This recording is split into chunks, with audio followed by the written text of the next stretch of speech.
आहार मातान देते हंसल कवनार से भारी पधारणी गोसल खच्चर के देवी नारायण नमस्ते आहार मातान देते ओम सूरमंगलाय भरे महापुष्पवाहिनी महित्री सूर्यना।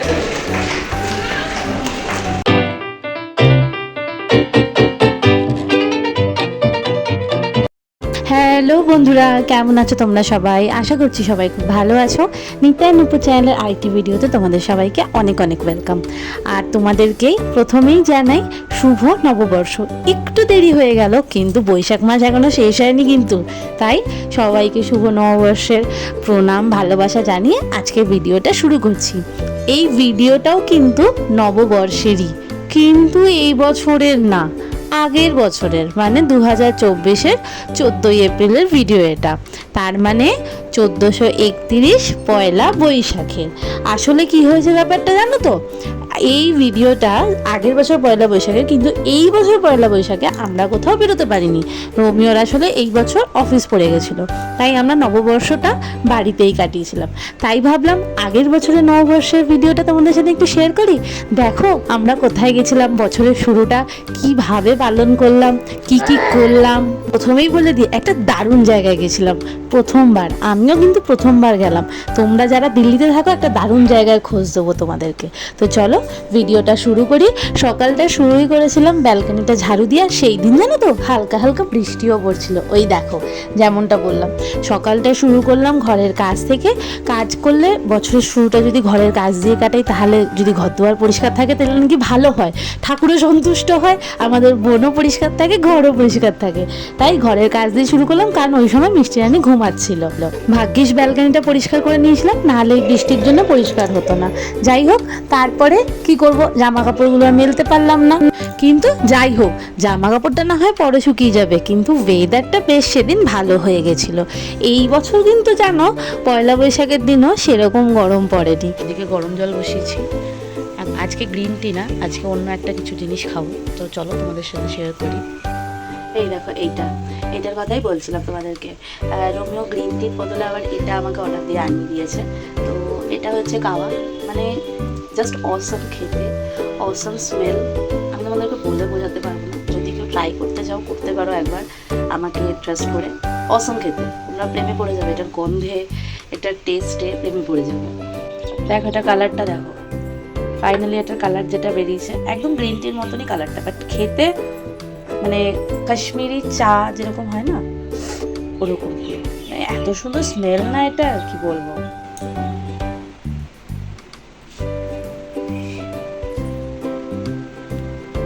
ব্রাশ করো এবার। ব্রাশ করবে না? ব্রাশ করতে হবে তো। ব্রাশ করো, ব্রাশ করে নাও। একটু পেস্ট লাগিয়ে দিই, একটু পেস্ট লাগিয়ে দিই। বলো কি কি পেস্ট লাগিয়ে দিই, তারপর ব্রাশটা করে নাও। ও মিষ্টি বই, মিষ্টি বই। তারপর বাকি ঘরের সব কাজ সেরে, নিজে স্নান সেরে, মিষ্টিকে স্নান করিয়ে দিয়ে দিলাম ঘরে পুজো। আর ওই পয়লা বৈশাখ উপলক্ষে ঠাকুরের জন্য একটু জাস্ট মিষ্টি আনা, আর কিছুই না। আর ঘরের সামনে যে মিষ্টির দোকানটা আছে আমাদের, ওই দোকানের আমিরটি খুব ভালো, তাই জন্য ঠাকুরের জন্য আমিরটি নিয়ে এসেছিল রোমিও। মিষ্টি, ও মিষ্টি, দেখ এক্সিলেটারটাকে কেমন করে দেখছে। মিষ্টি।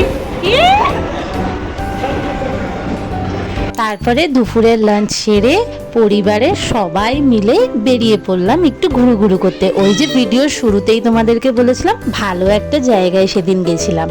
তো যেহেতু আগের বছর 14ই এপ্রিল রবিবার ছিল, তাই বাবা, ভাই, রোমিও সবাই ছুটিতে ছিল। তাই সবাই মিলেই সেদিন আমরা বেরিয়েছিলাম। আর যেহেতু লাঞ্চ করে বেরিয়েছিলাম, তাই মিষ্টি তো মেট্রোতেই ঘুমিয়ে পড়েছে। এই দেখো কোথায় এসেছি আমরা, তোমাদেরকে জায়গার নামটা ভালোভাবে দেখিয়ে দিলাম। এই জায়গাটা অনেকেই জানো, আবার অনেকেই জানো না, কিন্তু একবার ভিজিট করে আসো যদি কেউ না গিয়ে থাকো। সত্যি বলছি, খুব ভালো লাগবে, মনটা একটু হলেও শান্তি হবে। আমাদেরকে জায়গাটার খোঁজ দিয়েছে কিন্তু বাবা, মানে আমার শ্বশুর মশাই। জানি না উনি কোথার থেকে খোঁজ পেয়েছে, কিন্তু উনি যখন আমাদেরকে বললো, বললাম ঠিক আছে যাওয়াই যেতে পারে, কোনো অসুবিধা নেই। পয়লা বৈশাখ সবার যখন ছুটি আছে, এমন একটা জায়গায় যাওয়া যাক যেখানে প্রথমবার সবার যাওয়া হবে, না হলে কম বেশি দিল্লিতে তো আমাদের ঘোরা হয়েই থাকে। আসার সাথে সাথেই মন্দিরের গেটটা এত সুন্দর সাজানো দেখে এত ভালো লাগলো যে মা আর আমি ফটো না তুলে থাকতে পারলাম না। এবার আস্তে আস্তে মন্দিরের ভেতরে ঢুকবো। তো চলো, কোথায় এসছি আর মন্দিরটা কেমন দেখতে তোমাদেরকে একটু দেখিয়ে দিই। ভিডিও করতে করতে রোমিও আমাকে এটাই বলছিল, মন্দিরটা অনেকটা কিন্তু পুরীর মন্দিরের মতো দেখতে, মানে পুরীর জগন্নাথ দেবের মতন। আমি বললাম হ্যাঁ ঠিকই বলেছো, কিন্তু অনেকটা সেই আদলেই বানানো। এবার কি তোমরা বুঝতে পারছো আসলে মন্দিরটা কার মন্দির, কে এখানে বাস করেন? খুব বেশি ভিড় না হলেও মোটামুটি খারাপ ভিড় ছিল না। মন্দিরের ভেতরে ঠাকুরের গর্ভগৃহে ঢুকতে একটু হলেও ওয়েট করতে হচ্ছিল।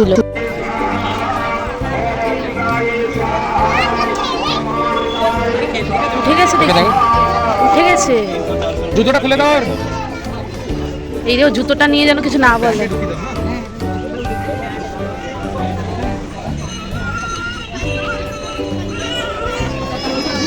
ইনি তো মেট্রোতে ঘুমিয়ে পড়েছিলেন, ঘুম থেকে উঠে দেখছে আরে মা বাবা কই, দাদানের কোলে শুয়ে, আর এটা কোন জায়গা, সে তো কি চিৎকার। তারপরে আমাকে দেখে তারপরে একটু শান্ত হলো, তারপরে বুঝতে পারলো যে ওনাকে নিয়ে তো ঘুরু ঘুরু এসছি আমরা।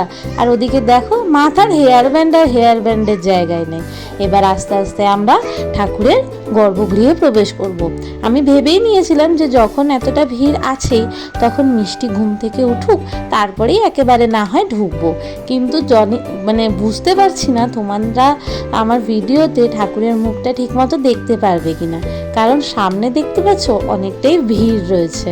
রোমিও বলল চিন্তা নেই, আমাদের সাথে সাথে যারা তোমার ভিডিও দেখে তারাও কম বেশি ঠাকুরের দর্শন পেয়ে যাবে। আমি সেই চেষ্টা করছি। আমি বললাম যাক, শুনেও বেশ মনটা ভালো লাগলো যে সবাই দর্শন পাবে।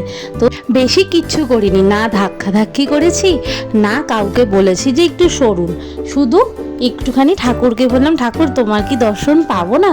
দেখলাম আস্তে আস্তে সবাই একটু একটু করে দর্শন করে বেরিয়ে যাচ্ছে, তারপরেই আমি সামনে থেকে একদম ঠাকুরের দর্শন পেলাম।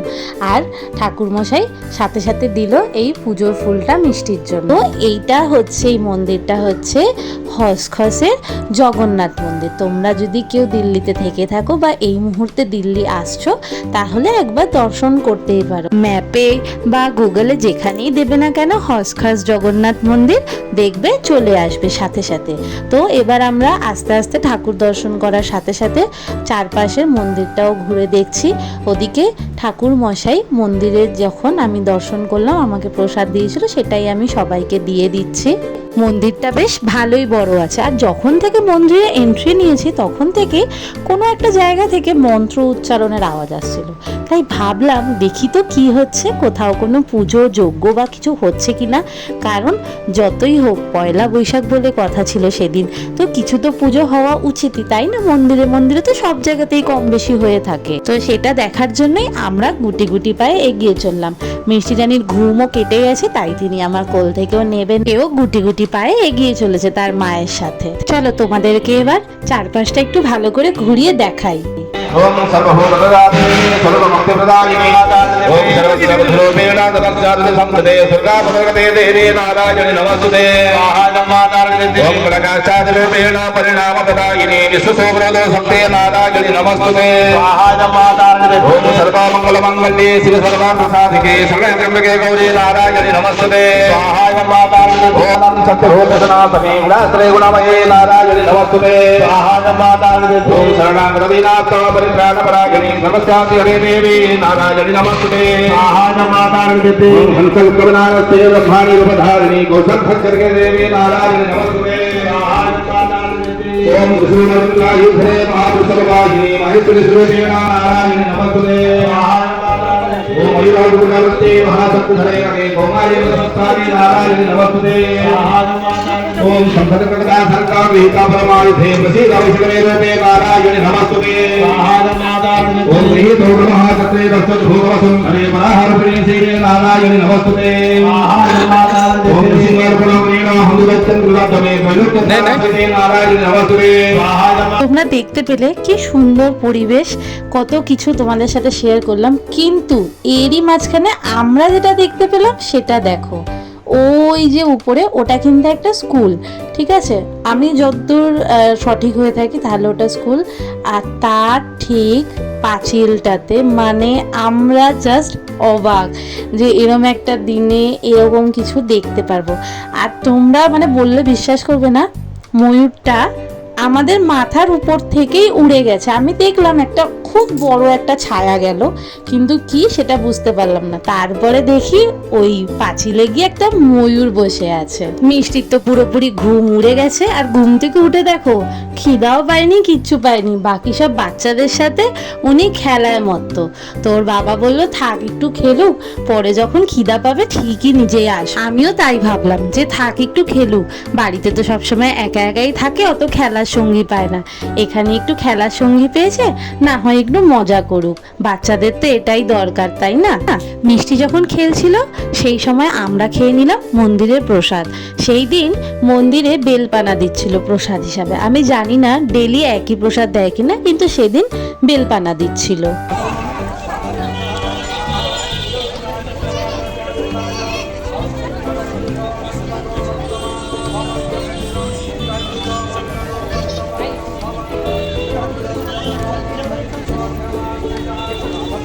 ধর ধর ধর ধর ধর ধর ধর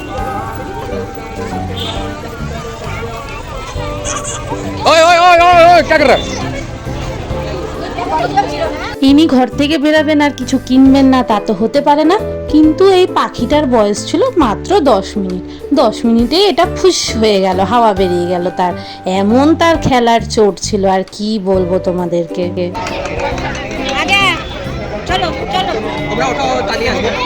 তারপর মিষ্টিকে ওর বিকালের ফলটা মন্দিরে এক কোনায় বসে খাইয়ে দেন আমরা বেরিয়ে পড়লাম বাড়ির উদ্দেশ্যে। তো দেখলে তোমরা মন্দিরটা কেমন তোমাদের লাগলো কমেন্টে অবশ্যই জানিও। আর এই মেয়ে আর তার বাবা যখনই এক জায়গায় থাকবে এদের দুষ্টুমি করতেই হবে। মেট্রোতে ওঠার আগে নিয়ে নিলাম একটু পপকর্ন, না মেট্রো থেকে নেবে সোজা বাড়ি যাইনি, ভাবলাম সবাই মিলে যখন একসাথে আছি সন্ধেবেলা একটু কিছু টিফিন করা যাক, তাই চলে এলাম সোজা এই দোকানে। দোকানের সাজেশন জয়ের ছিল, আমরা ঢুকে গেলাম, ঢুকে তারপরে অর্ডার দিয়ে দিলাম। আর সত্যি বলতে খাবারগুলো খুব টেস্টি ছিল। আমরা যারা রোহিণীতে আশেপাশে থাকি তারা সবাই কম বেশি এই দোকানটা চেনে, অনেক বেশি ফেমাস। কিন্তু আমি এই ফার্স্ট টাইম খেয়েছিলাম সেদিন, যদিও তারপর থেকে এখনো অবধি অনেকবার খেয়ে নিয়েছি, ভিডিওটা যেহেতু পুরোনো তাই জন্য সেদিন ফার্স্ট টাইমই খেয়েছিলাম। দেন বাড়ি এসে ফ্রেশ হয়ে মিষ্টির সাথে খেলু খেলু করে ওকে ডিনার করিয়ে টিভির সামনে বসিয়ে রেখে গেলাম আমি আর রোমিও ডিনার করতে। সেদিন আমাদের ডিনারে ছিল পুরো নিরামিষ, কারণ মা সেই দিন ঠাকুরকে ভোগ দিয়েছিল, মানে আমাদের যে ঘরের গোপালকে ভোগ দিয়েছিল, সেই ভোগের প্রসাদই আমরা সেদিন ডিনারে করেছিলাম। আর তারপরে খেয়ে নিলাম আমি আর রোমিও আইসক্রিম। এটা আমার আইসক্রিম আর ওটা ছিল রোমিও। তো চলো আইসক্রিম খেতে খেতেই আজকের ভিডিওটা এন্ড করি। দেখা হবে খুব শিগগিরই নতুন আরেকটা ভিডিওতে। যদি ভিডিওটা ভালো লেগে থাকে তাহলে লাইক কমেন্ট করতে ভুলো না। আর হ্যাঁ, প্লিজ চ্যানেলটা তোমরা একটু সাবস্ক্রাইব করে হেল্প করো আমাকে গ্রো করতে। তো চলো সবাই খুব ভালো থেকো, সুস্থ থেকো, নিজেদের যত্ন নিও। দেখা হবে খুব শিগগিরই নতুন আরেকটা ভিডিওতে। ততদিন সবাইকে টাটা, বাই বাই।